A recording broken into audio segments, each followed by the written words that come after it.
Welcome to my channel. महत्त्वाची सूचना. या व्हिडिओमधील सर्व माहिती केवळ शैक्षणिक उद्देशानं दिलेली आहे.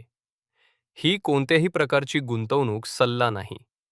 गुंतवणूक करण्यापूर्वी कृपया स्वतःचा अभ्यास करा किंवा आपल्या आर्थिक सल्लागाराचा सल्ला घ्या.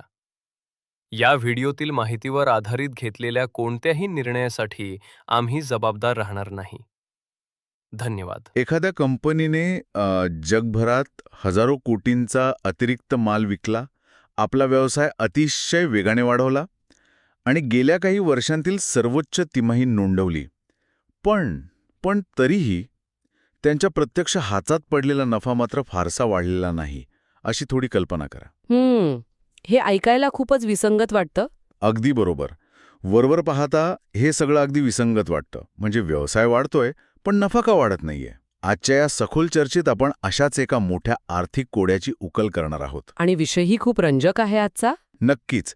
आपल्याकडे आज UPL म्हणजे UPL या कृषी रसायन किंवा ॲग्रोकेमिकल क्षेत्रातील जागतिक महाकाय कंपनीच्या आर्थिक वर्ष 2026च्या चौथ्या तिमाहीचे निकाल आहेत. सोबतच व्यवस्थापनाचे काही भाष्य आणि महत्त्वाच्या बाजार विश्लेषकांच्या नोट्ससुद्धा आहेत. राईट. आणि आपण फक्त हे कोरडे आकडे वाचणार नाही आहोत. हो, कारण या कागदपत्रांच्या ढिगाऱ्यातून आपण हे शोधून काढणार आहोत की हे आकडे फक्त एका कंपनीचा ताळेबंद न सांगता जागतिक शेती आणि कृषी रसायन क्षेत्राचं भविष्य कसं बदलत आहे याचे अतिशय रंजक संकेत कसे देत आहेत. चला तर मग हे जरा सोप्या भाषेत समजून घेऊया. नक्कीच. आणि म्हणूनच हा जो अहवाल आहे ना, तो इतका महत्त्वाचा ठरतो. जेव्हा आपण या ताज्या कागदपत्रांचे सखोल विश्लेषण करतो तेव्हा लक्षात येतं की हे आकडे म्हणजे केवळ स्प्रेडशीटवरील रकाने नाहीत. बरोबर. कसं आहे, ते जागतिक मागणीची गुंतागुंत, हवामानानुसार बदलणारे शेतीचे चक्र आणि संपूर्ण आंतरराष्ट्रीय पुरवठा साखळीचे थेट द्योतक आहेत. म्हणजे एका मोठ्या साखळीचा भाग आहेत ते. अगदी तसंच. या एका कंपनीच्या निकालांमधून आपल्याला खऱ्या अर्थाने जागतिक अर्थव्यवस्थेच्या एका अत्यंत महत्त्वाच्या भागाची नाडी तपासता येते. अगदी बरोबर. आणि या कागदपत्रांमधून जी पहिली गोष्ट थेट डोळ्यात भरते ती म्हणजे कंपनीच्या महसुलात झालेली प्रचंड मोठी उडी. हो, तो आकडा खूपच मोठा आहे. हो ना. अहवालानुसार या चौथ्या तिमाहीत कंपनीचा महसूल तब्बल 18,335 कोटी रुपयांवर पोचलाय. म्हणजे हे आकडे पाहिल्यावर खरोखर डोळे विस्फारतात. नक्कीच. जर आपण मागील वर्षाच्या याच तिमाहीचा विचार केला तर तेव्हा हा आकडा 15,573 कोटी रुपये होता. म्हणजे वर्ष दर वर्ष किंवा वायोवाय बघितलं तर महसुलात 18% भक्कम वाढ झालीय. 18% वाढ ही चांगलीच मानली जाते. हो, पण इथे मला सर्वात जास्त आश्चर्य वाटलं ते तिमाही दर तिमाही म्हणजे QoQ आकड्यांचं. डिसेंबर 2025 मध्ये संपलेल्या मागील तिमाहीत महसूल 12,269 कोटी रुपये होता आणि केवळ 3 महिन्यानंतर मार्च 2026च्या तिमाहीत तो थेट 18,335 कोटींवर जाऊन पोचला. बरोबर. ही खरोखरच खूप मोठी झेप आहे. म्हणजे एकाच तिमाहीत 6,000 कोटी रुपयांची अतिरिक्त विक्री कशी काय होऊ शकते? हे म्हणजे एखाद्या विद्यार्थ्याने पहिल्या सत्राच्या परीक्षेत अगदी सामान्य गुण मिळवून थेट वार्षिक परीक्षेत अनपेक्षितपणे टॉप करण्यासारखा आहे. खूप छान उपमा दिलीत. पण इथेच खरी मेख आहे. हा जो बदल आहे तो अचानक झालेला चमत्कार नाहीये. अच्छा, मग हे कशामुळे झालं? बघा, ही मोठी झेप व्यवसायातील अत्यंत मजबूत वसुली, ज्याला आपण बिझनेस रिकव्हरी म्हणतो, तिचं उत्तम उदाहरण आहे. हे समजून घेण्यासाठी आपल्याला कृषी रसायनांच्या जागतिक चक्रावर थोडी नजर टाकावी लागेल. म्हणजे ग्लोबल सायकलवर. हो. मागील 1.5-2 वर्षात जागतिक स्तरावर डी-स्टॉकिंग नावाचा प्रकार सुरू होता. पण एक मिनिटं, हे डी-स्टॉकिंग म्हणजे नेमकं काय? डी-स्टॉकिंग म्हणजे जगभरातील जे वितरक किंवा डिस्ट्रीब्युटर्स असतात त्यांनी नवीन माल विकत घेणे जवळजवळ थांबवले होते. का बरं? कारण कोरोना महामारीच्या काळात पुरवठा साखळी विस्कळीत होईल या भीतीने या वितरकांनी आधीच गरजेपेक्षा जास्त रसायने आणि खते आपल्या गोदामांमध्ये भरून ठेवली होती. पॅनिक बाईंग म्हणतो ना आपण, तसं काहीसं. अच्छा, म्हणजे गेल्या वर्षी त्यांच्याकडे आधीच भरपूर माल पडून होता. अगदी बरोबर. आणि त्यामुळेच त्यांनी UPL सारख्या कंपन्यांकडून नवीन खरेदी केली नाही. साहजिकच कंपन्यांची विक्री मंदावली होती. पण आता त्या वितरकांची गोदामे रिकामी झाली आहेत. राईट. जगात नवीन पिकांचे हंगाम सुरू झाले आहेत आणि आता त्यांना तातडीने रसायनांची गरज भासू लागली आहे. त्यामुळे जगभरातील बाजारपेठांमधनं एकदम मागणीचा स्फोट झाला. म्हणजे पुन्हा एकदा खरेदी सुरू झाली. हो, आणि यालाच आपण रिस्टॉकिंग म्हणतो. त्यामुळे ही वाढ म्हणजे अचानक लागलेली लॉटरी नसून जागतिक पुरवठा साखळी पुन्हा पूर्वपदावर येत असल्याचं ते अतिशय स्पष्ट लक्षण आहे. हे ऐकल्यावर चित्र बऱ्यापैकी स्पष्ट होत आहे. म्हणजे वितरकांनी अचानक मोठ्या प्रमाणावर खरेदी सुरू केल्यामुळे हा महसूल 18,335 कोटींवर पोचला. पण इथेच मला एक मोठा विरोधाभास दिसतोय. कोणता विरोधाभास? इथेच खरी रंजक गोष्ट समोर येते. जर विक्रीत 18% दणदणीत वाढ झाली आहे आणि गोदामं रिकामी करून माल जगभर विकला गेलाय, तर नफाही त्याच वेगाने वाढायला हवा होता ना, बरोबर? तार्किकदृष्ट्या तसंच वाटतं. हो, पण या अहवालातील नफ्याचे आकडे काही वेगळीच कथा सांगत आहेत. निव्वळ नफा म्हणजेच नेट प्रॉफिट मागील वर्षीच्या 1,079 कोटींवरून केवळ थोडासा वाढून 1,294 कोटींवर आलाय. बरोबर. जर महसुलाने एवढी गगनभरारी घेतली तर नफ्याची वाढ इतकी फ्लॅट किंवा सपाट का वाटत आहे? 18% विक्री वाढूनही जर फायदा तितकाच होत असेल तर ह्या सगळ्याचा अर्थ काय काढायचा? नेमकं हेच ते कोडं आहे ज्याने बाजारातील अनेक विश्लेषकांना विचार करायला लावला आहे. कसं आहे, जेव्हा आपण महसूल आणि नफा यातील हा फरक पाहतो तेव्हा प्राइसिंग प्रेशर म्हणजे जागतिक बाजारपेठांमधील किमतीवरील दबावाची संकल्पना समजून घेणे अत्यंत आवश्यक ठरते. प्राइसिंग प्रेशर म्हणजे किमती कमी झाल्या. अगदी. माल भरपूर विकला गेला हे खरंय, पण तो माल कोणत्या किमतीला विकला गेला हे जास्त महत्वाचंय. सध्या कृषी रसायन उद्योगात जगभरात विशेषतः चीनसारख्या देशांकडून प्रचंड मोठी स्पर्धा निर्माण झाली आहे. म्हणजे स्वस्त मालाची स्पर्धा. होय, आणि बाजारात आपला माल खपवण्यासाठी आणि आपला मार्केट शेअर टिकवून ठेवण्यासाठी या कंपन्यांना आपल्या उत्पादनांच्या किमती कमी ठेवाव्या लागतात. अच्छा, म्हणजे कृषी क्षेत्राचंच उदाहरण द्यायचं तर शेतात पीक तर भरपूर आलंय, पण बाजारात सगळेच शेतकरी एकाच वेळी माल घेऊन आल्यामुळे भाव पडलाय. माल भरपूर विकला जातोय, पण प्रत्येक किलोमागे मिळणारे पैसे मात्र कमी झाले आहेत. अगदी अचूक उपमा दिलीत तुम्ही. कंपन्यांना आपली गोदामे रिकामी करायची असतात आणि बाजारपेठेत आपले अस्तित्व टिकवायचे असते. त्यामुळे महसूल वाढला कारण त्यांनी जास्त माल विकला, पण तो माल विकताना त्यांना नफ्याचं मार्जिन कापावं लागलं. म्हणजे व्हॉल्यूम वाढला पण मार्जिन कमी झालं. बरोबर. पण या सपाट नफ्याकडे पाहून लगेच निराश होण्याचं कारण नाहीये, कारण जेव्हा आपण इबिटडा पाहतो तेव्हा चित्र थोडं वेगळं दिसतं. या तिमाहीत इबिटडामध्ये 10% वाढ होऊन तो 3,481 कोटींवर गेला आहे. पण एक मिनिट, इथे आपण थोडं थांबूया. इबिटडा हा शब्द ऐकला की मला नेहमी थोडी शंका येते. असं का? कारण जेव्हा कंपन्यांचा प्रत्यक्ष निव्वळ नफा चांगला नसतो तेव्हा व्यवस्थापन अनेकदा एबिटडाचे आकडे पुढे करून सगळे कसे छान चालले आहे हे दाखवण्याचा प्रयत्न करते असं मला वाटतं. हां, तसं घडतं बऱ्याचदा. हो ना. व्याज, टॅक्स, घसारा हे सगळे खर्च वजा करण्यापूर्वीचा नफा म्हणजे एबिटडा. पण सरते शेवटी खिशात जो पैसा उरतो तोच खरा नफा नाही का? मग या एबिटडाला एवढं महत्त्व का दिलं जातंय? हा अत्यंत रास्त मुद्दा आहे. एबिटडा हा काही अंतिम नफा नक्कीच नाही, पण UPL सारख्या मॅन्युफॅक्चरिंग कंपन्यांचं खरे आरोग्य तपासण्यासाठी तो एक महत्त्वाचा निकष मानला जातो. ते कसं? एबिटडा म्हणजे सोप्या भाषेत सांगायचे तर कारखान्याच्या पातळीवरील कार्यक्षमता. कर्ज किंवा टॅक्स बाजूला ठेवले तर कंपनीचा मुख्य व्यवसाय किती ताकदीने चालला आहे हे या एबिटडावरून समजतं. अच्छा, म्हणजे ऑपरेशनल लेव्हलवर काय चाललंय ते समजतं. अगदी. जर तुम्ही तिमाही दर तिमाही नफा पाहिला तर डिसेंबर 2025च्या तिमाहीत नफा फक्त 490 कोटी रुपये होता. बापरे, फक्त 490? हो, आणि त्या 490 कोटींवरून 1,294 कोटींवर मारलेली झेप आणि एबिटडामधील 10%ची वाढ हे कंपनीच्या कॉस्ट ऑप्टिमायझेशनचं उत्कृष्ट उदाहरण आहे. कॉस्ट ऑप्टिमायझेशन म्हणजे खर्चावरील नियंत्रण. हो, याचा अर्थ असा की किमतींचा दबाव असूनही कंपनीने आपल्या उत्पादनाचा खर्च आणि इतर अनावश्यक खर्च कमी करून नफा कमवण्याची क्षमता शाबूत ठेवली आहे. याचमुळे त्यांचा EPS म्हणजे अर्निंग पर शेअर सुद्धा 18% वाढून 12.57 रुपयांवर गेलाय. ठीक आहे, म्हणजे आता मला समजलं. कारखान्याचे इंजिन व्यवस्थित काम करतंय, फक्त गाडीच्या वजनामुळे म्हणजे टॅक्स आणि व्याज यामुळे वेग थोडा कमी वाटतोय. बरोबर. गाडीचं वजन हा एक मोठा फॅक्टर आहे इथे. आणि याच वजनाचा म्हणजेच कर्जाचा उल्लेख अहवालाच्या पुढील भागात अतिशय गांभीर्याने करण्यात आला आहे. म्हणजे एकीकडे आपण बघतोय की महसूल वाढलाय, व्यवसाय सावरतोय, हं, पण दुसरीकडे कागदपत्रांमध्ये कर्जाची पातळी आणि जागतिक मागणीचे कल यावर एक मोठे चिंतेचे ढग म्हणून प्रकाश टाकण्यात आला आहे.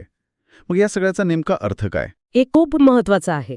जर सगळं चक्र पूर्वपदावर येत आहे, तर मग कर्जाची एवढी चिंता का सतावतीये? कारण कृषी रसायन क्षेत्र हे अत्यंत कॅपिटल इंटेन्सिव्ह क्षेत्र आहे. म्हणजे इथे प्रचंड भांडवलाची गरज असते. नवीन रसायनांचे संशोधन करण्यासाठी आणि जगभरात कारखाने उभारण्यासाठी कंपन्यांना प्रचंड मोठी कर्ज घ्यावी लागतात. राईट, आणि त्या कर्जावर व्याजही द्यावं लागतं. अगदी. जेव्हा व्यवसायात प्राइसिंग प्रेशर येतो आणि नफ्याचे मार्जिन कमी होते, तेव्हा कर्जावरील व्याज भरणं हे या नफ्याला थेट खाऊन टाकते. तुम्ही आत्ता जी गाडीच्या वजनाची उपमा दिलीत ना, ती इथे तंतोतंत लागू होते. म्हणजे इंजिन ताकदवान असूनही गाडी वेगाने धावू शकत नाही. हो, इंजिन कितीही ताकदवान असले तरी कर्जाचे ओझे जास्त असेल तर नफा वेगाने वाढू शकत नाही. थोडक्यात सांगायचं तर एखाद्या रासायनिक कंपनीसाठी कर्ज हे पिकात वाढणाऱ्या तणासारखं असतं. तण म्हणजे वीड्स. हो, वीड्स. उत्तम खत आणि पाणी म्हणजेच विक्री कितीही घातलं तरी जर तण किंवा कर्जावरील व्याज मुळांना घट्ट पकडून असेल तर मूळ पीक कधीच जोमाने वाढू शकत नाही. वा, खूपच समर्पक उदाहरण आहे हे. आणि जर आपण याला मोठ्या चित्राशी जोडले तर लक्षात येईल की याच तणाचा बंदोबस्त करण्यासाठी व्यवस्थापनाने आता आपली रणनीती बदलली आहे. अच्छा, काय बदल केलाय त्यांनी? या कागदपत्रांमधून हे अत्यंत स्पष्ट होते की आता व्यवस्थापनाचे मुख्य लक्ष केवळ अंधाधुंद विक्री वाढवण्यावर राहिलेले नाहीये. त्यांचे प्राधान्य आता रोख प्रवाह म्हणजेच कॅश फ्लो सुधारण्यावर आणि कर्जाचा डोंगर कमी करण्यावर केंद्रित झाले आहे. म्हणजे नुसता व्हॉल्यूम वाढवून उपयोग नाही हे त्यांना समजलंय. अगदी. त्यांनी हे ओळखले आहे की केवळ जास्त माल विकून फारसा फायदा होणार नाही. त्यामुळे त्यांनी आता स्पेशालिटी आणि सस्टेनेबल उत्पादनांवर लक्ष केंद्रित करण्याचा एक अत्यंत महत्त्वाचा निर्णय घेतला आहे. पण एक मिनिट, ही स्पेशालिटी उत्पादने पारंपरिक रसायनांपेक्षा वेगळी कशी असतात आणि यामुळे कर्जाची चिंता कशी मिटेल? हे बघा, पारंपरिक किंवा जेनेरिक रसायने कोणीही बनवू शकते. त्यामुळे तिथे प्रचंड स्पर्धा असते आणि किंमत सतत कमी करावी लागते. बरोबर, तिथेच तर प्राइसिंग प्रेशर येतो. हो, या उलट स्पेशलिटी आणि सस्टेनेबल किंवा शाश्वत उत्पादने म्हणजे अशी रसायने आणि बायो सोल्युशन्स जी कंपनीने स्वतःच्या पेटंट अंतर्गत विकसित केलेली असतात. ही उत्पादने विशिष्ट रोगांवर किंवा विशिष्ट पिकांसाठीच चालतात. म्हणजे तिथे मक्तेदारी किंवा मोनोपोली असते? काही अंशी हो. बाजारात याला स्पर्धा कमी असते, त्यामुळे कंपनी स्वतःच्या अटींवर किंमत ठरवू शकते. परिणामी या उत्पादनांवर मिळणारा नफ्याचं मार्जिन खूप जास्त असतं. अच्छा, म्हणजे इथे खरा पैसा आहे. हो ना. शिवाय जगभरातील सरकारे आता पर्यावरणपूरक शेतीवर भर देत आहेत. त्यामुळे भविष्यात याच शाश्वत उत्पादनांना सर्वाधिक मागणी असणार आहे. उच्च नफा देणारी ही उत्पादने कंपनीचा रोख प्रवाह वेगाने वाढवतील, ज्याचा वापर थेट कर्ज फेडण्यासाठी केला जाईल. बापरे, म्हणजे हा नुसता आजचा दिवस ढकलण्याचा प्रयत्न नसून उद्याच्या जागतिक शेतीचं स्वरूप ओळखून उचललेलं एक धोरणात्मक पाऊल आहे. अगदी बरोबर. आता या संपूर्ण ताळेबंदाचा आणि रणनीतीचा गुंतवणूकदारांच्या दृष्टिकोनातून काय अर्थ होतो हे पाहणं नक्कीच औत्सुक्याचं ठरेल. आपण पाहिलं की विश्लेषकांनी या निकालांना स्ट्रॉंग टू ॲव्हरेज पॉझिटिव्ह असे रेटिंग दिले आहे. हे रेटिंग मला थोडं गोंधळात टाकणारे वाटतंय. म्हणजे एकीकडे स्ट्रॉंग म्हणायचे आणि दुसरीकडे ॲव्हरेज पॉझिटिव्ह असाही शेरा मारायचा. या दोन्हीच्या मध्ये कुठेतरी सुरक्षित भूमिका घेण्याचा हा प्रयत्न नाही का? या रेटिंगचा व्यवहारात नेमका अर्थ कसा लावायचा? हे रेटिंग म्हणजे खरं तर गुंतवणूकदारांच्या अल्पकालीन आणि दीर्घकालीन दृष्टिकोनातील द्वंद्व आहे. म्हणजे शॉर्ट टर्म आणि लाँग टर्म मधला फरक. हो, बाजाराचे मानसशास्त्र दोन वेगवेगळ्या पातळ्यांवर काम करते. जर आपण शॉर्ट टर्मचा विचार केला तर शेअर बाजाराला वेग आवडतो. एका तिमाहीत महसुलात झालेली 6,000 कोटींची वाढ आणि नफ्यामध्ये 490 कोटींवरून 1294 कोटींपर्यंत झालेली सुधारणा यामुळे बाजारात लगेचच एक अतिशय सकारात्मक वातावरण तयार होते. म्हणजे जे लोक ट्रेडिंग करतात त्यांच्यासाठी हे भारी आहे. राईट.